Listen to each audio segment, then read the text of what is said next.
Hello students, मेरा नाम भगवान जी कुर्मी है और आज यहाँ पे हम unit 1 class 12th physics unit 1 की यहाँ पे लेक्चर नंबर 3 इलेक्ट्रोस्टैटिक्स के जो है लेक्चर नंबर 3 में आप सभी को यहाँ पे स्वागत करता हूँ।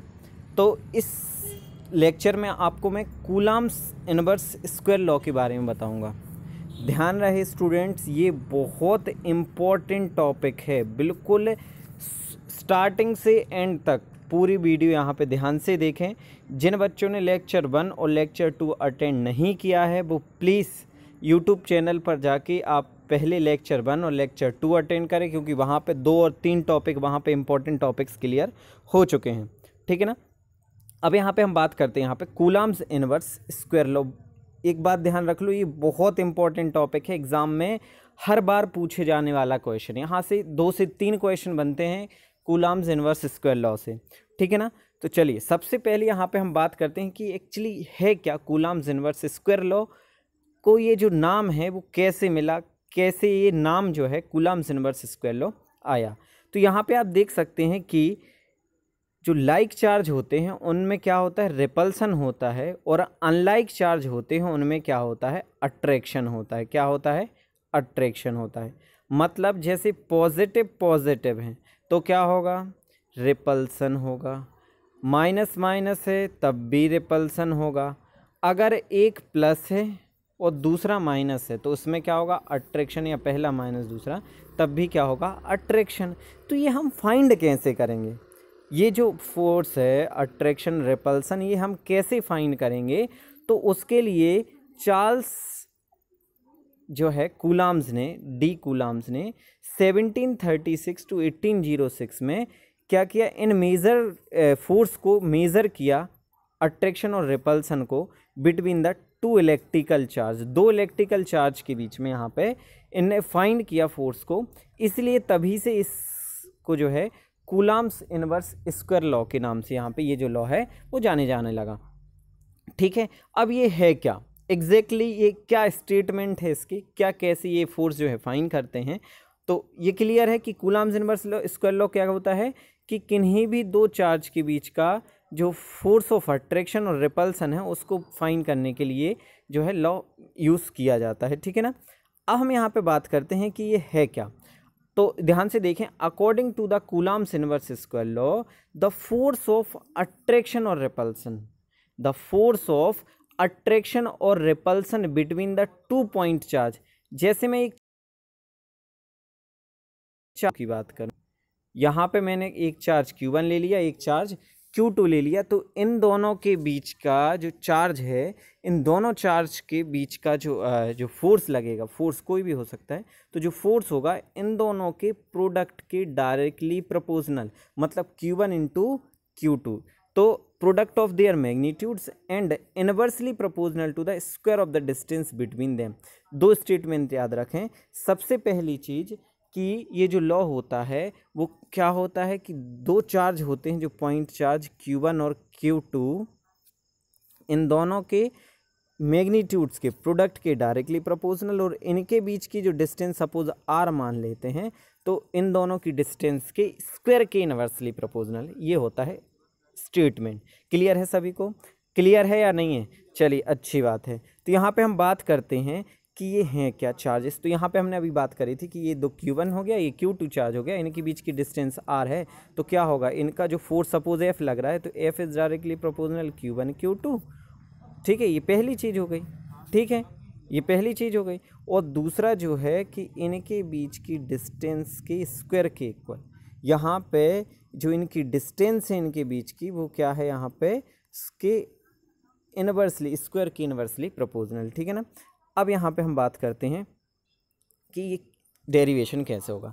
तो हमने मान लिया कि हमारे पास 2 पॉइंट चार्ज हैं Q1 और Q2। Let Q1 and Q2 are 2 point charge placed at the distance r। तो एक r डिस्टेंस पे प्लेस्ड हैं। ठीक है। इनके बीच का जो फोर्स है वो क्या है, F है। Then according to the Coulomb's law क्या होगा कि F is directly proportional to the product of there charges and F is inversely proportional to the square of the distance.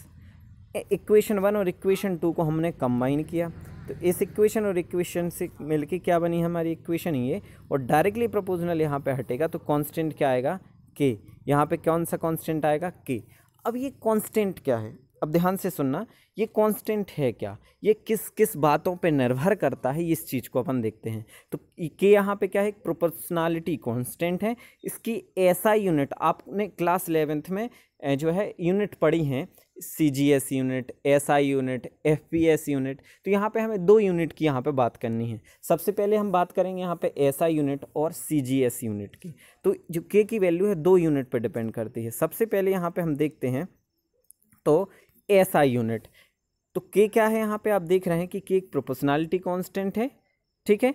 तो यहाँ पे जो के की वैल्यू है वो 2 चीज़ों पर निर्भर करेगी। सबसे पहले तो SI सिस्टम में जो के की वैल्यू होती है वो 1/4πε0 होता है, ठीक है। जहाँ एप्सिलॉन क्या है, उसकी परमिटिविटी, अभी हम आगे डिस्कस करेंगे ये परमिटिविटी है क्या, ठीक है ना।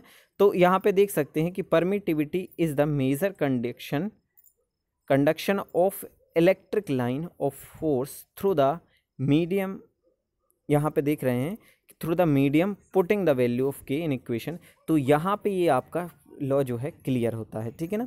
यहाँ तक ही आपको करना है एग्जाम में। अगर एग्जाम में पूछा जाता है तो SI सिस्टम के लिए ही पूछा जाता है, तो यहाँ आपका जो लॉ है क्लियर है। लेकिन अगर धोखे से आपने CGS सिस्टम में ये चीज़ पूछ ली जाती है, अगर ये चीज़ CGS यूनिट में आ जाती है तो जो है आगे हमें किन किन बातों का ध्यान रखना है वो भी देखते हैं यहाँ पे, ठीक है।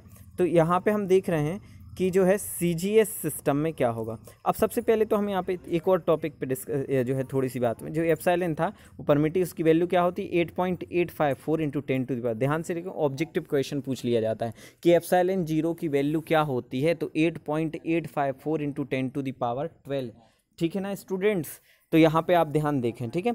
अब ये वैल्यू हम यहाँ पे सब्स्टिट्यूट करेंगे, पाई की वैल्यू आपको सभी को पता है 4, एप्सिलॉन की वैल्यू सब्स्टिट्यूट करेंगे, सिंप्लीफाई करने पे 9 × अप्रॉक्सीमेटली 9 × 10⁻9। तो यहाँ से हम बात करते हैं 1/4π एप्सिलॉन की जो वैल्यू होती है वो कितनी होती है, 9 × 10⁻9, 9 × 10⁻9। ऑब्जेक्टिव क्वेश्चन, 4π एप्सिलॉन की वैल्यू क्या होती है, 9 × 10⁻9, ठीक है।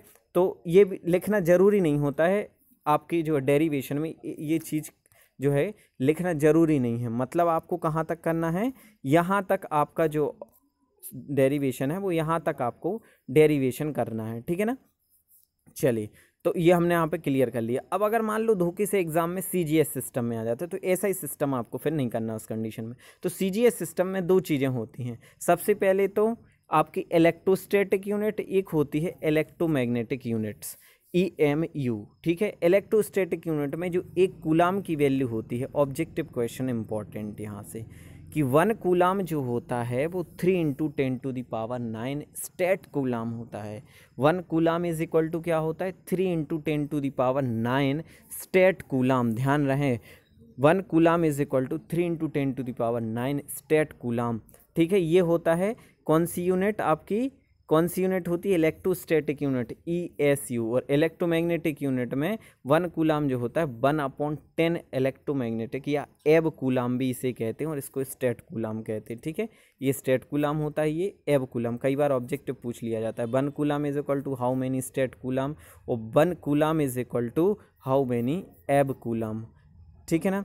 चलिए, अब यहाँ पे हम बात करते हैं, ठीक है, आगे। अब यहाँ पे यहाँ तक तो CGS में भी।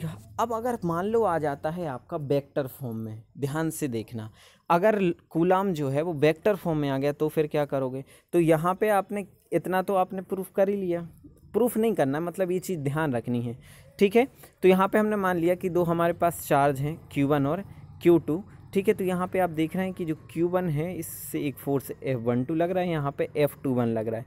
तो F21 जो फोर्स है वो Q1 का किस पे है, Q2 के, exerted by charge Q1 on Q2। मतलब ये जो है Q1 Q2 पे जो फोर्स अप्लाई करेगा वो है F21। क्या होगा, F21 वो क्या होगा यहाँ पे 1/4πε0 Q1 Q2/R21²। यहाँ से क्या हो जाएगा, R21 इसकी यूनिट जो है डायरेक्शन को शो करेगा, ठीक है, यूनिट वेक्टर को शो करेगा, ठीक है। अब यहाँ पे हम नेक्स्ट चीज़ देखते हैं, वो है यहाँ पे जो है Q2 का Q1 पर, मतलब extended by Q2 on Q1, तो वो भी सेम 1/4 लेकिन जो डायरेक्शन होगी वो R12 होगी और यहाँ पे जो फोर्स होगा F12 होगा। ठीक है, तो ये चीज़ थोड़ा सा आपको ध्यान देना है। ठीक है, अब यहाँ आप देख रहे हैं कि दो फोर्स हमने निकाल लिए। अब F12 और F21 लगभग सेम है लेकिन डायरेक्शन कैसी हैं, अपोजिट हैं। तो यहाँ से R12 is opposite to the R21, so similarly F21 is equal to the minus F21। मतलब ये माइनस साइन किस बात को शो करता है कि जो साइन जो डायरेक्शन है वो क्या है, अपोजिट। तो F21 और F21 और F12 ये क्या होता है, इनका सम 0 के इक्वल होता है। किसके इक्वल होता है, इनका सम 0 के इक्वल होता है। ठीक है, दस it's obey the Newton's third law of motion. सभी को पता होगा कि ये कौन सा लॉ होता है, थर्ड लॉ। कई बार ऑब्जेक्टिव में आता है कि ऐसा कौन सा लॉ जो न्यूटन्स थर्ड लॉ को, तो कौन सा, वेक्टर लॉ जो होता है वो थर्ड लॉ को यहाँ पे क्या करता है, वेरीफाई करता है, उसको जो है फॉलो करता है, ओबे करता है। ठीक है ना, तो ये इतना क्लियर है सभी को। यहाँ पे हमने दो चीज़ें क्लियर करी। सबसे पहले तो न्यूटन्स इन्वर्स जो कूलम्स इन्वर्स लॉ है वो, ठीक है, और उसका वेक्टर फॉर्म यहाँ पे हमने देखा। ठीक है, तो दोनों चीज़ें क्लियर हैं, अगर नहीं है तो प्लीज़ पूछते जाएं। अब यहाँ से कई बार अलग से 2 मार्क्स में क्वेश्चन आता है, right the limitations of Coulomb's law. तो यहाँ पे आपको देखना है कि यहाँ पे 3 लिमिटेशंस दी गई हैं। सबसे पहले ये किस चीज़ के लिए, अकेला जो न्यूटन्स जो कूलम्स लॉ है वो केवल और केवल पॉइंट चार्ज के लिए ही एप्लीकेबल है, पॉइंट चार्ज के लिए ही एप्लीकेबल है, ध्यान रहे बच्चों। ठीक है ना। दूसरी चीज़, this law holds is a good only for the stationary charge not for moving charge. क्योंकि देखो ये हम इलेक्ट्रोस्टैटिक की बात करते हैं, जब चार्ज स्टैटिक होते हैं, रेस्ट में होते हैं, इसीलिए ये जो है केवल और केवल कहाँ लगता है, जब चार्ज किस कंडीशन में हो, रेस्ट में। मोशन में होंगे तो फिर यहाँ पे कूलम्स लॉ नहीं लगता है, रेस्ट में जब होते हैं तो कूलम्स लॉ नहीं लगता है। ठीक है, this law is not true for very large distance. मतलब जब दो चार्ज होते हैं Q1 और Q2, उनके बीच की जो डिस्टेंस है वो ज़्यादा लार्ज नहीं होना चाहिए, जो डिस्टेंस होना चाहिए वो कम से कम डिस्टेंस होना चाहिए, मतलब ज़्यादा डिस्टेंस यहाँ पे नहीं होना चाहिए। ठीक है, आप वीडियो को पॉज कर करके इजीली जो है टॉपिक को पहले समझो, क्या लिखा है क्या नहीं लिखा है, क्योंकि देखो क्या है, टॉपिक बाय टॉपिक है तो कम समय में हमें ज़्यादा टॉपिक्स को क्लियर करना है। ठीक है स्टूडेंट्स, और ध्यान से, ज़्यादातर बच्चे जो है वीडियो, मैं खास करके अपनी स्कूल्स के बच्चों को बता दूं कि ये वीडियो ज़्यादा आप लोग नहीं देख रहे हैं, वॉच टाइम बहुत कम है, 2-3 मिनट वीडियो देखते हैं और जो है यहाँ पे